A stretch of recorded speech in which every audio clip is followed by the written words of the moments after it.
اول مباراتين في دوري ابطال اوروبا بدون اي مفاجآت. مانشستر سيتي بيفوز على كوبنهاجن في كوبنهاجن 3-1. ريال مدريد بيفوز على لافزيج في المانيا بهدف مقابل لا شيء. مفيش مفاجآت غير ان ريال مدريد عنده كمية غيابات. نتكلم من اول كورتوا، الابا، روديجر، ميليتاو، وخط الدفاع بالكامل بحارس المرمى اللي هو الافضل في العالم تقريبا.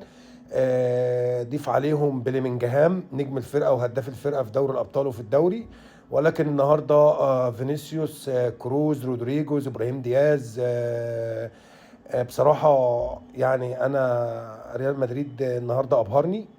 فريق لابزيج فريق قوي، لكن ريال مدريد بخبرته وبخبره لاعيبته قدر النهارده رغم الغيابات ان هو يفوز في المانيا 1-0. هلا مدريد. مليون مبروك لكل جمهور ريال مدريد، مليون مبروك طبعا لكل جمهور مانشستر يونايتد. فوز سهل جدا على كوبنهاجن في الدنمارك في انتظار مباريات العودة الاسبوع القادم، لا الاسبوع اللي وراه، لان طبعا احنا عارفين ان دوري الابطال في الادوار الاقصائيه بيتلعب على اسبوعين. هنكمل الادوار الاقصائيه مع بعض مباراه. اشوفكم بكره ان شاء الله. سلام.